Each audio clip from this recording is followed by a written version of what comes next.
Hi, ladies. Hello. Welcome to the Empowered Women's Circle weekly live session. I'm so excited to have y'all here. We have three of our authors from What Self-Love Got to Do with It. Here's the book. We have Miss Stacey Cooper, we have Miss Alana, and we have Miss Adele with us. Hello, ladies. I want to start by saying thank you very much for taking time out of your really busy schedules to be with us. We're really excited to hear what you have to say. And welcome to everybody else who's joining us. So I just want to get started with asking y'all to introduce yourselves. Let me know where you're from, what do you do, and what brought you to join this interview today. Let's start with Adele. Hello. So I'm calling in from Drumheller, Alberta, Canada, and I am a relationship and co-parenting coach.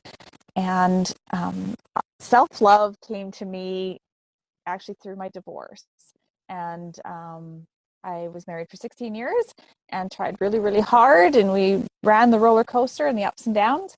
And finally, when I was ready to say that I'm worthy and I'm worth that self-love piece, that I needed to step away from the relationship.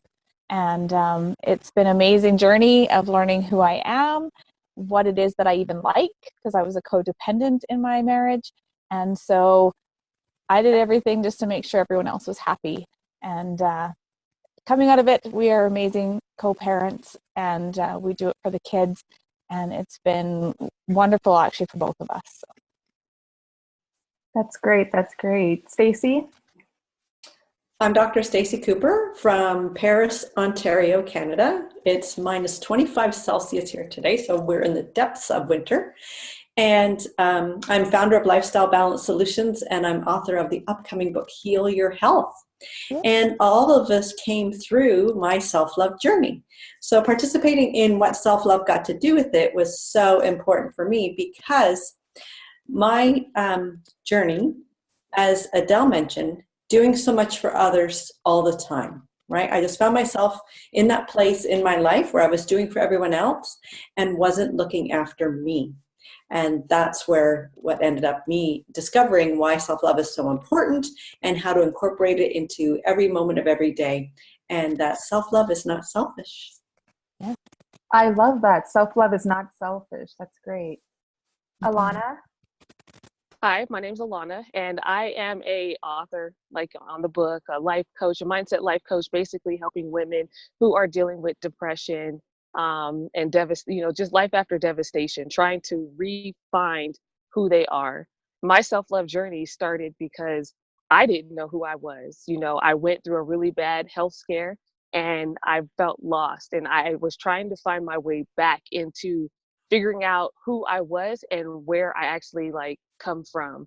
So that's my self-love journey began by just my own search of trying to figure out what exactly does self-love mean? How can I use it for myself, and how can I help others discover it too? Because I felt like a lot of us were just walking around as zombies, lost, and we're so busy trying to please everyone else that we don't know how to please ourselves to find that true happiness. Wow, thank y'all for that. It seems like a common thread in everyone's intros is that everyone's trying to take care of everybody else. Yep. And who's taking care of us? As women, we're expected to take care of everything all the time. Your household, your kids. I don't have kids, but I hear that from a lot of women. You have to take care of your husband, your kids, your family members. Adele, I know in your chapter you speak about taking care of your dad. Stacey, I know in your chapter, your dad was a huge part of your aha moment and, realizing you have to take better care of yourself. What do you think is the first step to, you have that aha moment and you say, okay, something needs to change. I need to take care of myself. I need to put myself first, because if I don't take care of myself, nobody else is going to step up and do that for me. What was your first step in deciding to create that routine or break that cycle? Adele, we'll start with you again. Well, the first step came to me at a transformation weekend where I was working on self. And so I was fortunate to have a weekend that I could invest in me and sort of peel back the layers of the onion and discover what it was that I was struggling with. And then once I figured that out. It was just a matter of taking steps when I got home to implement in self-care, boundaries, speaking my word without feeling judged. So it's not just a one-step process.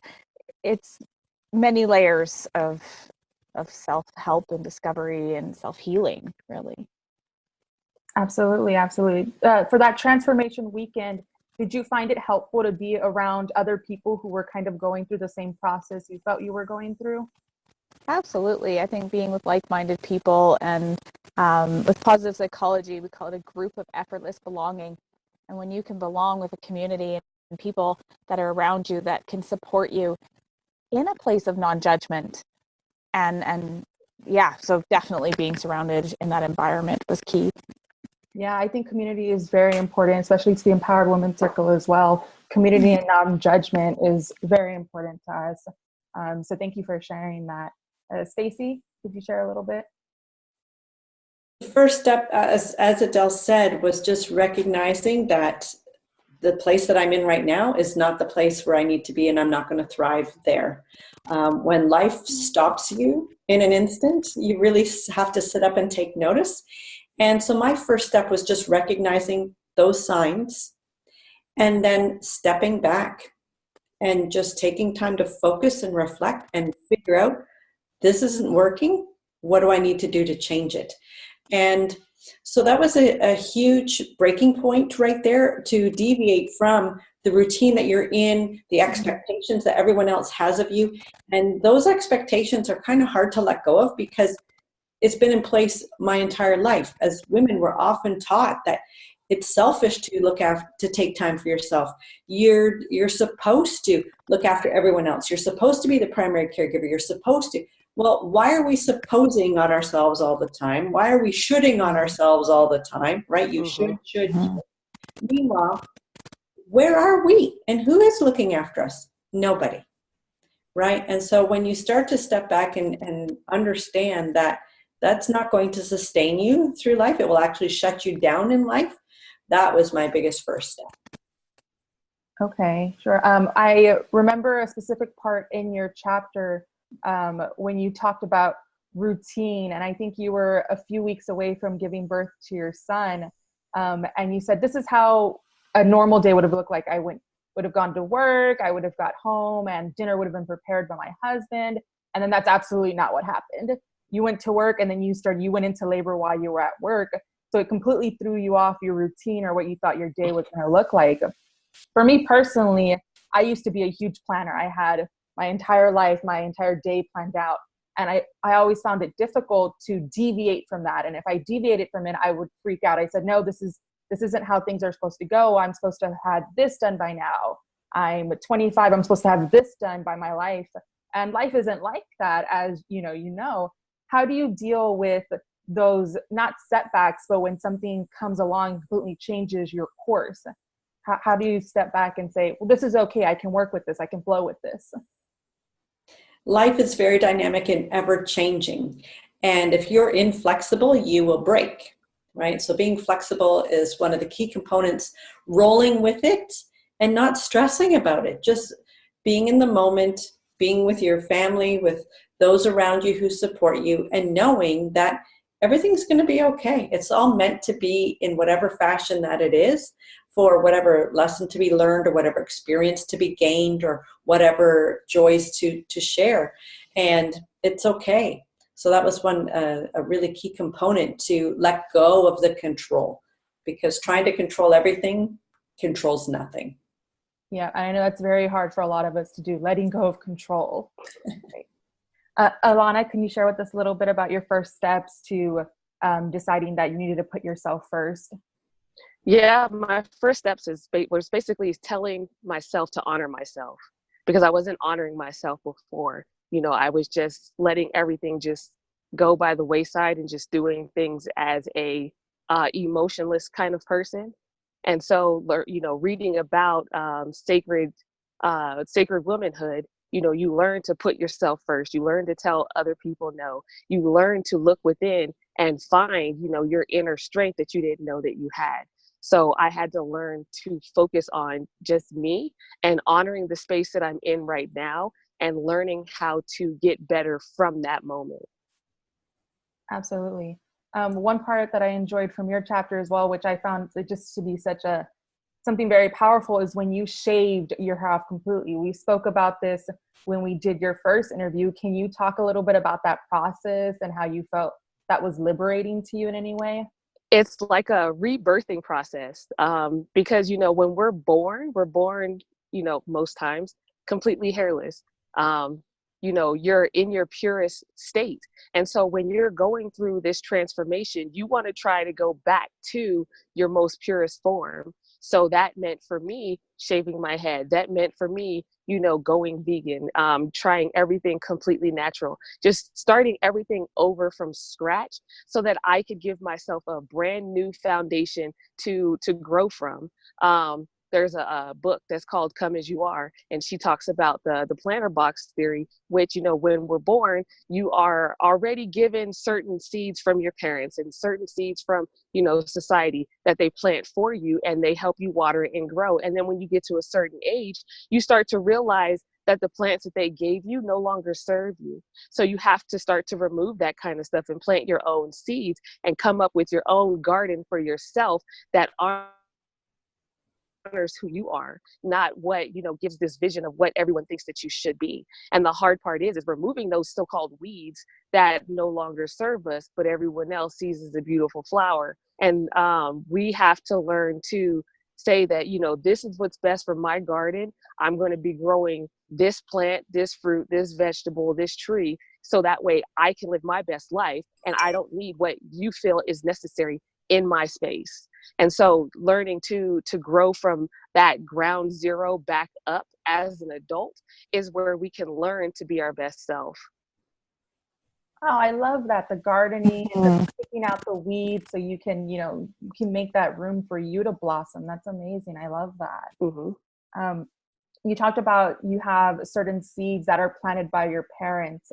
And a lot of times, like I've been very fortunate enough where I've had great parents. They've been very supportive, very loving. And I know that's not the case for a lot of women. But our parents are such an important factor in our lives and how we grow up.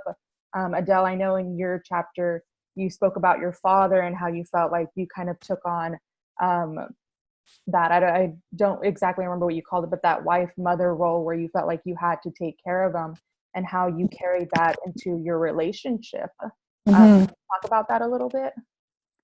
Yeah, that was a pretty interesting discovery. I'd never heard it put in those terms, and how when you're a child raised in a single home, you, especially opposite sex, you'll take on a spousal role.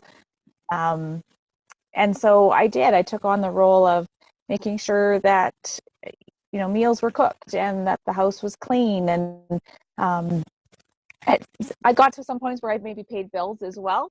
But, and so I had dynamic that make sure it's all taken care of before I could play or before I could do things with my friends.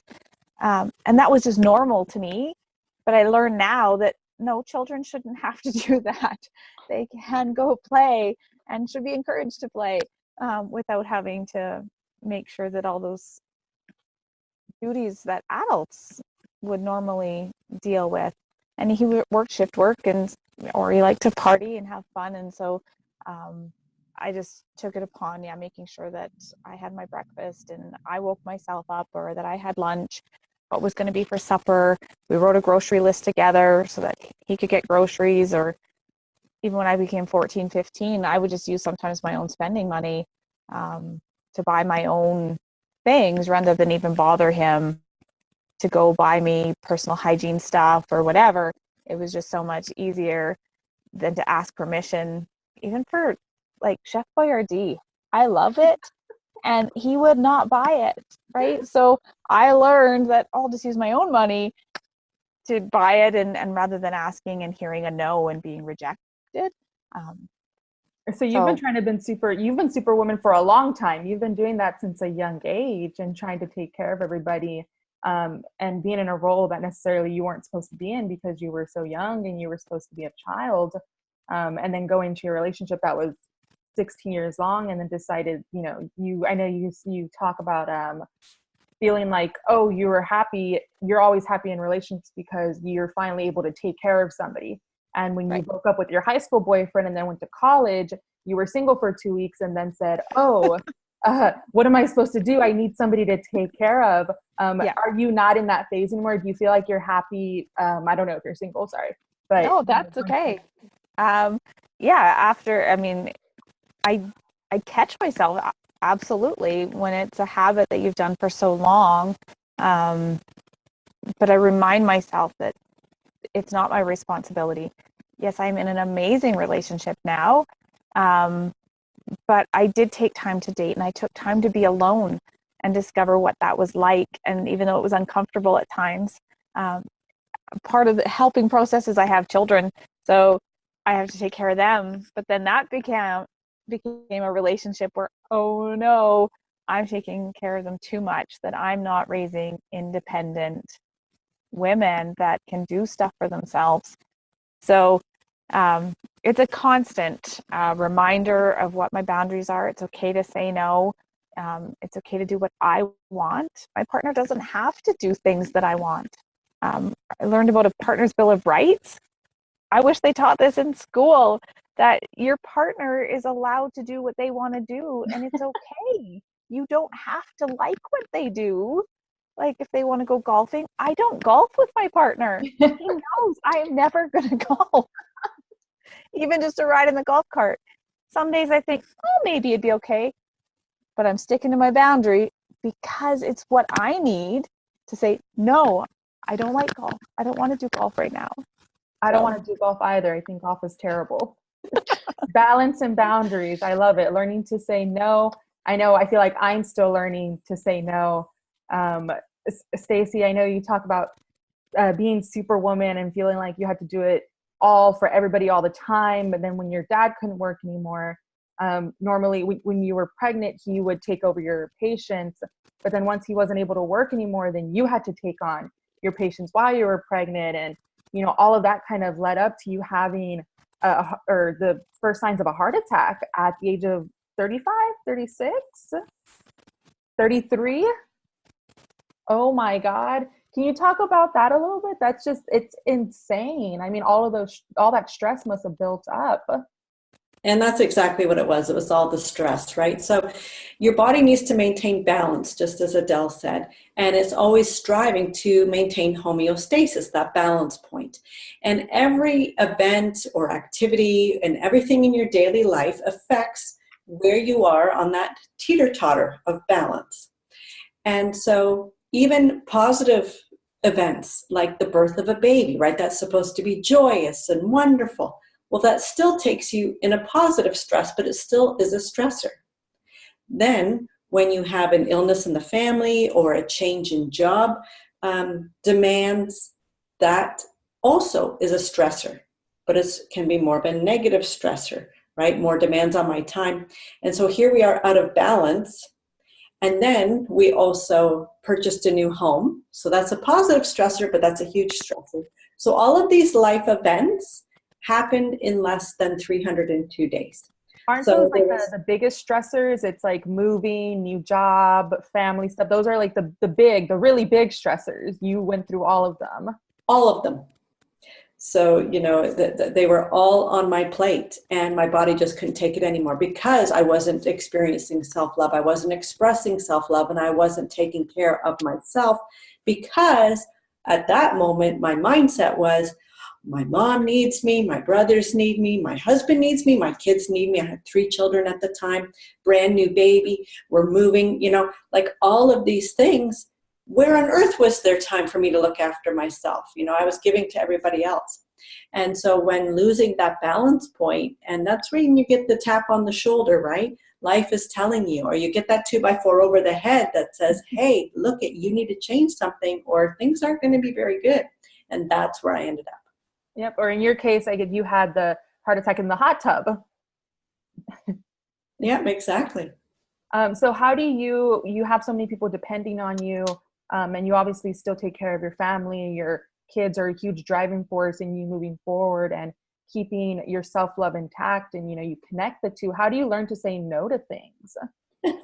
That was tough because I never said no, right? It was always expected of me to take care of this, that, and the other thing, to always be there. And that is where originally I had received a lot of my own self-worth, is from what others had praised me for. Oh, you did such a great job. Oh, thanks so much for helping out. Oh, we couldn't have done that without you. That's where I received a lot of my own self-worth from. Instead, now, when I put myself on my own priority list, take care of me first, that then enables me to give so much more to everybody else because I'm recharging my batteries first. I'm not coming from a place of exhaustion, frustration, tiredness, and ill health, because now looking after myself, because of incorporating self-love into my day, now my body is so much healthier, my mindset is so much better, and I don't have to do everything for everybody all the time because that gets me nowhere. Yep, you have to take care of yourself first. In order to take care of other people, you have to take care of yourself first. Absolutely. That's something that I've been learning recently. So Alana, you in your chapter, you talk about your self-love process and how one of those big topics is loving your vagina, right? Yes. For all women here, we can say the word vagina. That's fine. Can you talk about that a little bit? Yeah. So a lot of times, us as women, we don't know what we want or what we like. So in order to find that, we have to look at our own vaginas and ask it, is this pleasurable for you? Is this something you enjoy? Because we want other people to give us the pleasure, but if we can't describe what it is that we want, we can't expect them to perform in that manner.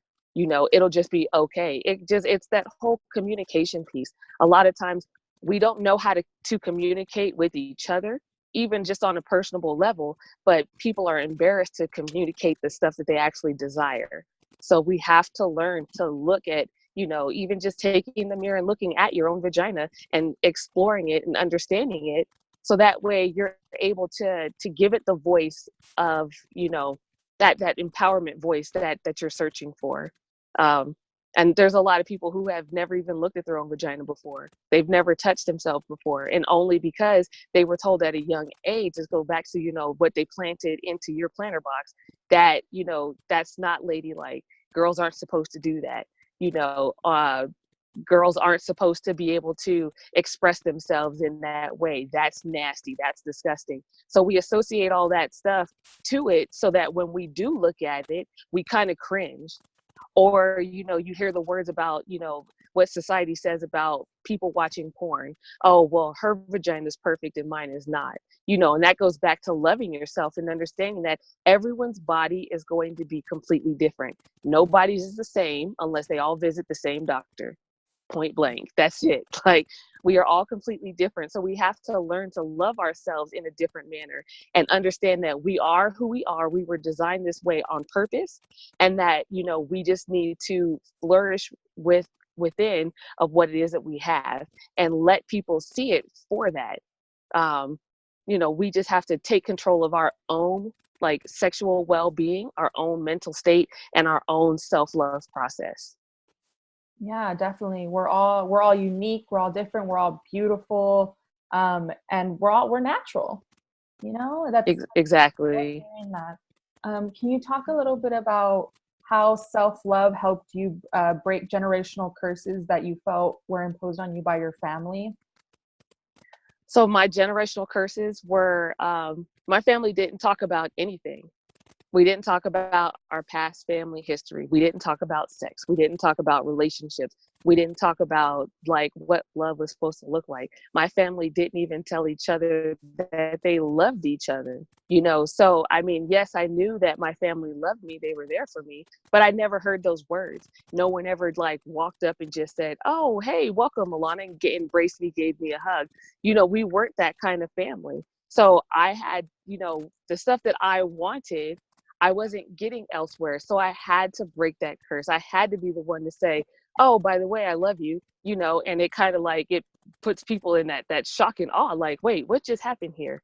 I kind of feel all warm and fuzzy on the inside, like what's really going on, you know? So I had to be that person to step out and say, this is not how I want our family to be. We need to talk about these kind of things. We need to show each other love and embrace one another. We need to discuss our issues, you know, instead of everything just being like pushed underneath a rug as if nothing's ever happened. You know, just by me being more open, you know, it's made my mom and my dad look at things more differently. Like before, they weren't open to like holistic healing. You know, now they're all into essential oils and learning about different herbs and drinking different teas and, you know, eating healthier. You know, same with my husband. He's more apt to, you know, being more open to me, like giving him suggestions on how to increase his own personal well-being. You know, when my family has issues, they say, well, did you call Alana? Did you talk to her? You know, because like I'm that person that will just give it to you, you know, straight point blank, like this is what it is. And there's no sugarcoating it. So now everyone is more easier to talk to versus, you know, laughing about the situation and then not really talking about it. You know, everyone is more able to voice their opinions on how they feel. They're able to sit down and talk to their kids more openly. You know, a lot of times parents don't want to talk to their kids about sex. They don't want to talk to their kids about, you know, the true dangers that are out there in society. You know, we just think that, oh, that's not going to happen to them. But we have to prepare everybody for this. If we don't go through this stuff emotionally at a younger age, it's harder for people to break that cycle and become the adult that they need, because that affects not only just your relationships with your spouse or your family, it affects your working relationships. It affects your personal relationships with your friends. It affects, you know, anybody who you come in contact with, because, you know, now you're so withdrawn and so removed away from all of the situations that you're just walking around as this emotionless person, and people aren't more apt to come to you with issues because they're not going to feel that you understand where they're coming from, or, you know, everything is just, oh, I'm fine. And then those are just the only conversations that you have. You know, it's nothing more in depth. There's no true meaning behind it. Yeah, absolutely. I think being vocal is extremely important. You know, I don't think we sometimes realize, we feel like we're alone a lot of the times, but in reality, a lot of us are going through very similar struggles. And it's Right. Like what I heard last night, I was actually at an event, and the lady said, you know, 90 in a room of 100 people, 99 of those people are afraid of 99 of those other people. Everyone is afraid of everybody, but nobody wants to show it or express it. And the only way to be vulnerable is to let people know, like, I do have these insecurities, I'm working on them, but we all have the same insecurities. We all want to be loved. We all want to be admired. We all want to be cherished, but, you know, we're all putting on this mask. And so nobody is being authentic with their true selves. And so we have to open up and be vulnerable. Yes, absolutely, absolutely. And I think it's really hard for a lot of us to be vulnerable, but again, we're all going through the same struggles. A lot of us are in the same boat. Adele, I know you talk about how your divorce was a huge part of your self-love discovery. And I know there are a lot of other women in our circle who have been through divorce or are going through hard divorces. Can you talk about what co-parenting looks like to you and how you were able to get to that point, you know, with your ex-husband? Yeah, for sure. First off, I have to give kudos to my parents because they are who modeled it for me. And I'm so grateful that, you know, my parents separated when I was 10 months old. And there was never bitterness. There was never animosities. There was never fighting. Yeah, there was some, you know, hurdles or whatever, but they showed me that my dad always loved my mom, and my mom always said that she will always love my dad. And so when I was divorcing, my biggest fear was that my ex-husband would hate me, and that would carry through to the kids, and it would just be this disaster because I didn't even know how to communicate with him in a marriage. Now I got to learn how to communicate with a human being that I don't live with, which I found out is much easier to do, especially when you're not codependent anymore, because I didn't have to worry about how he reacted.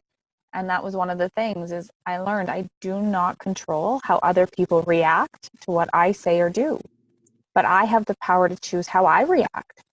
And so that has been an underlying theme going through my co-parenting and this relationship with the father of my children since the divorce is it's always about speaking what it is I need, not being concerned about how he's going to react, and knowing that the first needs met are the kids. And so we've had where we tried week on, week off scheduling because he really wanted time with the girls. And my girls expressed that they didn't like it. It wasn't working for them. They want to be in the same house when they go to school in the morning and have that routine. And he respected that. As much as that hurt him, he knew that this is what the kids need. And so we went back to just every other weekend. And then he was like, nope, I miss my girls and I want them. So we tried to transition back to week on, week off. And we tried that. And then the girls expressed again, this isn't working. We wanted every other weekend. So again, he understands none of that comes from me. It's not me trying to have more time. It's not me being money hungry, that I want more child support. Because in honesty, child support never changed. I'm not doing it for the money. I'm doing it because it's what my kids' needs are. So with co-parenting, it's having that good communication between each other and with the kids and allowing them to have a voice and recognize they're human beings that have an opinion. And they didn't ask for this. They don't want to be drugged through all that muck. They just want to play, have fun, know that they've got two parents that can show up to their birthday party because they want us both there. Or Christmas morning, they're so stuck on traditions and they're like, well, dad's coming, right? And, you know, he has a new relationship and stuff. So we kind of go, well, he's going to come Christmas Eve. We'll do pajamas and do that. And then I think he's going to go off to, you know, the city and he'll be with them. And so they understand there's communication. They know why he's going to be there. It's not that he doesn't love them or whatever, but when they want something and it's the two of us together, we make sure that we do our best to accommodate that. Stacey, I see you shaking your head a lot for like everything that has to do with the kids. Do you have something to add about your own children? It's just so important what Adele is sharing in regards to co-parenting. And, you know, I've seen so many other people go through divorce and separation, and the kids are the victims, right? They're the ones that suffer so much from what these adults are trying to do with each other or against each other. Think about the children. They had no choice, no decision, no voice. And to be able to have them participate and for adults to actually behave like adults and think about others than themselves is so incredible. So such kudos to you, Adele, for being able to participate in that, having modeled it from your own parents, and to share it with so many other people. That it's just incredible because so many are going through it and struggling and not knowing the direction. And communication is the key in any relationship in regards to any event, not just divorce.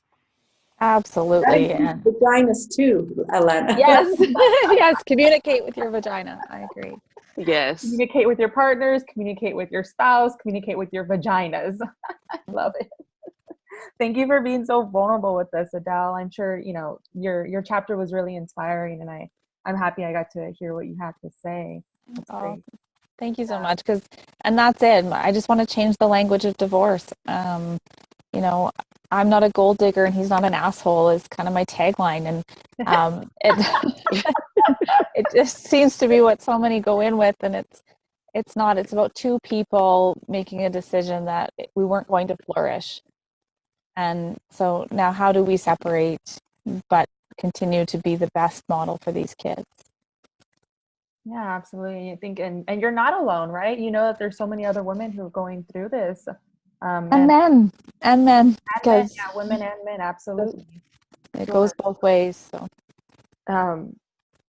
Alana, I wanted to talk about, you mentioned in your book, you know, feeling lonely, and you felt like you were kind of in a shell for a little bit of while. How did you find the courage, and how do you think other women who feel like they're alone, they're either going through a divorce or they're having some health problems, or, you know, they feel like they have to be superwoman and take care of everything and they can't really use that voice.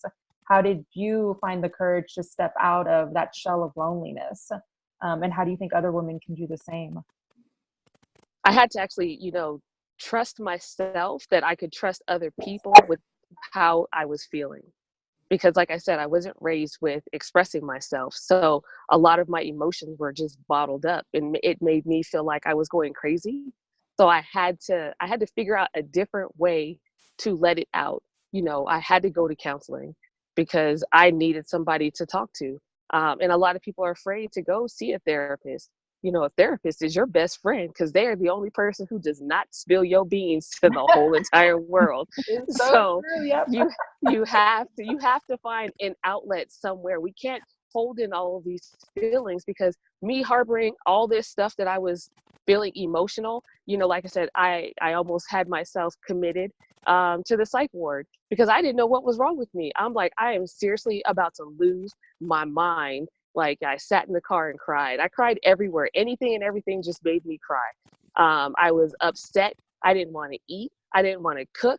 And I was like, this is not like me. Like, what is wrong? And so I had to find someone to help me find the answers within, to give me that starting point so that I'm able to finish off in the end strong. Just being able to tell somebody I'm not doing well today, and just letting someone be that ear that you need to vent is going to be that very first step that you need to feel that release. And then, once you're able to talk to even a therapist or even one of your close friends, you're able to talk to other people. And, people would be like, wow, I didn't know that you were going through that. And that, like I said, it makes more people want to open up and be like, well, I've experienced that too. Well, thanks for telling me. Now I know I can try this, or I can try that, or I know who I can go and talk to get, in more in-depth help with. It just opens up that whole box so that we're able to, release those emotions. It's like setting those balloons free that's been trapped inside of a box for so long. And then you just watch them like float away. You see all of your fears and all of your insecurities slowly like drift away, and you feel a lot lighter and more at ease. I love all your metaphors. You have so many. Yeah. I always get these beautiful pictures when you talk about what you're going through. I love it. I think it's what you're saying is really important, to find an outlet for all the things you're feeling, all those emotions, not to keep them bottled up. And talking to someone is what I found has been the most useful, because I've been trying to use as an outlet for myself going to the gym when I feel stressed, when I feel overwhelmed. I'm going to go to the gym, I'm going to run, I'm going to do kickboxing. And physically that's great for me. But 2 weeks ago I had a little bit of a head injury, so I couldn't do any of that.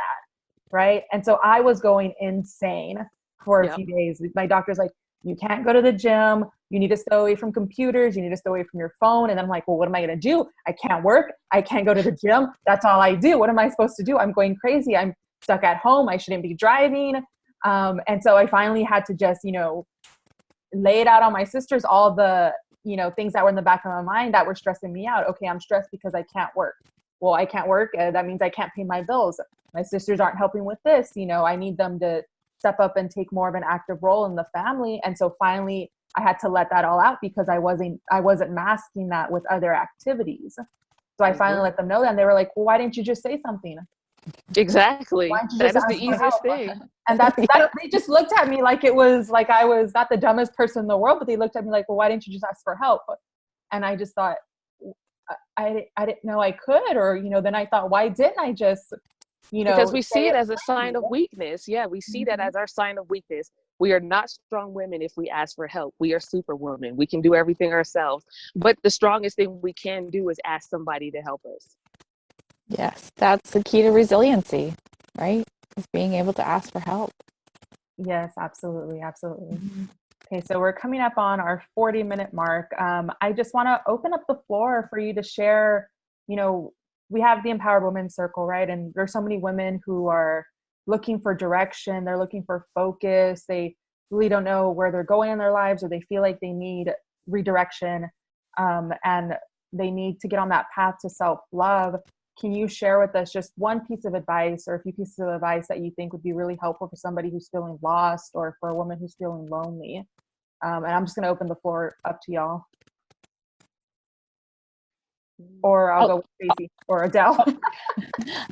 I was like, I'm gonna just quickly say it's my number 2 lesson learned out of the book, and it's I can detach with love. I won't always agree with others, but I can set boundaries, express myself freely, and give them space to be themselves. And that was such a huge lesson for me to know and to give myself permission that I can do the same, and that I'm allowed space and I can be myself and speak my words. And if they don't like it, it's okay. It's what's comfortable for me. So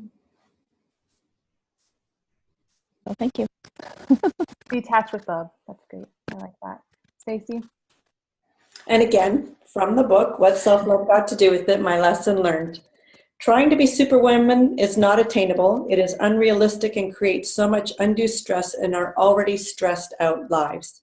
We should never feel like we must go it alone. There is no disgrace in asking for help. This is a sign of courage to realize and to ask for help when it is needed. That is my lesson learned that I would like to share with all of our Empowered Women Circle and anyone who's listening here. I love it. I love it. Alana? I don't have my book on me because I'm in my car, but I don't even remember what my lessons learned were on there because like you said, I have all these metaphors. I have all these thoughts that go through my head at random times and they just like pop up. But my thing is just to reiterate is that we are not alone. We are all in this fight together, and that we have to utilize one another for our strengths and our weaknesses. Our weaknesses doesn't mean that we're weak. It's just a spot that we just need to have the courage to ask for help.